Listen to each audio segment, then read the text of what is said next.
السلام علیکم، welcome back to scary tales. امید کرتی ہوں آپ لوگ خیریت سے ہوں گے۔ سب سے پہلے اسکیری ٹیلز کی پوری ٹیم کی طرف سے آپ کو عید مبارک۔ تاخیر کے لیے معذرت خواہ ہوں، لیکن آج میں آپ لوگوں کے لیے ایک بہت ہی مزیدار اور دلچسپ کہانی لے کر آئی ہوں۔ تو کہانی شروع کرنے سے پہلے آپ لوگ اپنے اسنیکس لے لیں اور ایئر فون لگا لیں تاکہ آپ کہانی کو اچھے سے انجوائے کر سکیں۔ اسی کے ساتھ ہماری کہانی ہم شروع کرتے ہیں۔ یہ کہانی ہمیں سینڈ کی ہے ہمارے ایک فالوور نے، لیکن انہوں نے ہم سے درخواست کی ہے کہ ہم ان کا نام نہ بتائیں۔ یہ کہانی ہے کالے جادو کے متعلق۔ پاکستان کے شمالی علاقوں کے ایک ویران گاؤں میں ایک پرانی حویلی تھی جسے لوگ کالا دروازہ کہتے تھے۔ کئی دہائیوں سے وہ جگہ سنسان پڑی تھی۔ گاؤں والوں کا کہنا تھا کہ وہاں کبھی ایک خطرناک جادوگر رہتا تھا جسے سب کالا بابا کے نام سے جانتے تھے۔ کالا بابا کالے جادو کے ذریعے لوگوں کی روحیں قید کیا کرتا تھا۔ کہتے ہیں کہ ایک رات گاؤں والوں نے مل کر اس پر حملہ کیا اور اسے مار ڈالا، لیکن مرتے وقت اس نے قسم کھائی کہ ایک دن وہ ضرور واپس آئے گا اور اپنے ساتھ کیے گئے ظلم کا ان لوگوں سے بدلہ لے گا۔ سالوں بعد احسن نامی ایک یوٹیوبر اس گاؤں میں پہنچا۔ اس کا مقصد خوفناک جگہوں کی ویڈیوز بنانا تھا۔ جب اس نے حویلی کا نام سنا تو اس نے فوراً وہاں جانے کا فیصلہ کر لیا۔ گاؤں کے ایک بوڑھے شخص نے اسے روکا اور اسے سمجھانے کی کوشش کی، بیٹا اگر زندگی پیاری ہے تو اس حویلی کے قریب بھی مت جانا۔ احسن ابھی جوان تھا، وہ اس طرح کی باتوں پہ یقین نہیں رکھتا تھا۔ احسن نے ہنس کر بابے کو جواب دیا، بابا جی یہ 21ویں صدی ہے، بھوت پریت کچھ بھی نہیں ہوتے، آپ بھی ڈرنا چھوڑ دیں اب۔ بوڑھے آدمی نے دیکھ کر افسوس سے سر ہلایا اور خاموشی سے اپنی راہ لی۔ اسی رات احسن اپنا کیمرہ لے کر حویلی پہنچ گیا۔ جیسے ہی اس نے زنگ آلود دروازہ کھولا، اندر سے ٹھنڈی ہوا کا ایک جھونکا نکلا۔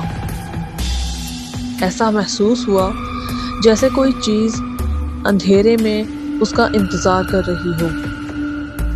حویلی کے اندر ہر طرف گرد، جالے اور ٹوٹا پھوٹا سامان رکھا ہوا تھا، لیکن ایک کمرہ عجیب حد تک صاف تھا۔ فرش پر سرخ رنگ سے پراسرار نشانات بنے ہوئے تھے اور کمرے کے درمیان ایک کتاب کھلی رکھی ہوئی تھی۔ اس پر لکھا تھا، جو اس کتاب کو کھولے گا وہ ہمارے درمیان شامل ہو جائے گا۔ احسن نے مذاق سمجھ کر کتاب اٹھا لی اور اسے کھولا۔ اچانک پوری حویلی لرز اٹھی۔ کہیں دور سے عورت کی چیخ سنائی دی، پھر بچے کے رونے کی آواز آنے لگی۔ احسن گھبرا کر باہر نکلنے لگا، مگر دروازہ غائب ہو چکا تھا اور اس کی جگہ ایک دیوار کھڑی تھی۔ تب اسے پہلی بار احساس ہوا کہ شاید گاؤں والے سچ کہتے تھے۔ اسی لمحے اس کے پیچھے کسی نے سرگوشی کی، تم نے ہمیں آزاد کر دیا۔ احسن نے مڑ کر دیکھا، ایک سیاہ سایہ اس کے بالکل پیچھے کھڑا تھا اور اس کی سرخ آنکھیں اندھیرے میں چمک رہی تھیں۔ احسن نے جیسے ہی مڑ کر دیکھا، اس کے جسم میں سنسنی دوڑ گئی۔ وہ اپنی جگہ پر جم گیا۔ سیاہ سایہ چند لمحوں تک وہیں کھڑا رہا، پھر دھیرے دھیرے دھوئیں میں تبدیل ہو کر غائب ہو گیا، مگر اس کی آنکھیں آخری لمحے تک اندھیرے میں چمک رہی تھیں۔ سرخ خون آلود آنکھیں۔ احسن نے پوری طاقت سے حویلی سے نکلنے کی کوشش کی۔ وہ ایک لمبی راہداری میں داخل ہوا، لیکن عجیب بات یہ تھی کہ وہ جتنا آگے جاتا راہداری اتنی ہی لمبی ہو جاتی۔ ایسا لگتا تھا کہ راہداری ختم ہی نہیں ہو رہی تھی۔ ہر دروازے کے پیچھے ایک نیا کمرہ تھا اور ہر کمرے میں وہی پراسرار نشانات بنے ہوئے تھے۔ آخرکار وہ ایک بڑے ہال میں پہنچ گیا۔ اس نے سکون کا سانس لیا کہ اب وہ یہاں سے نکل سکتا ہے، لیکن ہال کے درمیان اسے ایک بڑا پتھر کا چبوترا نظر آیا۔ اس چبوترے پر ایک انسانی کھوپڑی رکھی تھی۔ اس نے جب غور کیا تو دیکھا کہ کھوپڑی کے نیچے ایک پرانا کاغذ پڑا تھا۔ احسن نے کانپتے ہاتھوں سے وہ کاغذ اٹھایا۔ اس پر لکھا تھا، کالا بابا مر نہیں سکتا، اس کی روح 4 حصوں میں تقسیم ہے۔ اس سے آگے جب وہ پڑھنے لگا تو کاغذ اچانک سے دھندلا ہونے لگا، لیکن پھر اس نے کوشش کر کے اس تحریر کو مکمل کیا۔ جب تک 4 حصے ختم نہ ہوں وہ ہمیشہ واپس آتا رہے گا۔ یہ سنتے ہی احسن بہت گھبرا گیا۔ یہ پڑھتے ہی حال میں زوردار ہنسی گونج اٹھی۔ احسن نے گھبرا کر ادھر ادھر دیکھا۔ اچانک اسے سامنے ایک بوڑھا آدمی نظر آیا۔ لمبی سفید داڑھی، پھٹے ہوئے کپڑے اور کھالی آنکھیں۔ احسن نے گھبراتے ہوئے اس سے پوچھا، تم کون ہو؟ بوڑھے نے آہستہ سے جواب دیا،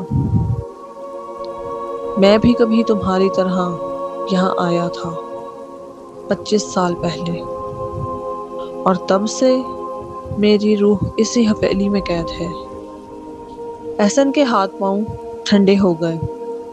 بوڑھے نے بتایا کہ کالا بابا نے اپنی روح کے 4 حصے مختلف جگہوں پر چھپا رکھے تھے۔ پہلا حصہ اسی حویلی کے نیچے موجود تھا، دوسرا ایک پرانے قبرستان میں، تیسرا ایک ویران مدرسے میں، اور چوتھا کسی ایسی جگہ پر تھا جس کا علم صرف کالا بابا کو تھا۔ بوڑھے نے مزید کہا، اگر تم نے یہ 4 حصے تباہ نہ کیے تو وہ مکمل طاقت کے ساتھ واپس آ جائے گا۔ جیسے ہی بوڑھے کی یہ بات ختم ہوئی، اسی لمحے زمین ہلنے لگی۔ چبوترے کے نیچے سے سیاہ دھواں نکلنے لگا۔ دھواں آہستہ آہستہ ایک انسانی شکل اختیار کرنے لگا۔ سرخ آنکھیں، وہی سرخ آنکھیں جو احسن کو پہلے کمرے میں نظر آئی تھیں، اس کے ساتھ ساتھ جلا ہوا چہرہ اور خوفناک مسکراہٹ۔ کالا بابا واپس آ چکا تھا۔ کالا بابا کی آواز وہاں گونجی، میں نے 50 سال انتظار کیا ہے، اور اب کوئی بھی مجھے نہیں روک سکتا۔ کالا بابا نے ہاتھ اٹھایا۔ اچانک دیواروں سے سینکڑوں سائے نکل آئے۔ وہ سب احسن کی طرف بڑھنے لگے۔ احسن جان بچانے کے لیے بھاگ پڑا۔ بھاگتے بھاگتے وہ حویلی کے تاخت خانے میں جا پہنچا۔ وہاں اسے ایک پرانا صندوق ملا۔ صندوق کھولنے پر اندر سے ایک سیاہ پتھر نکلا تھا۔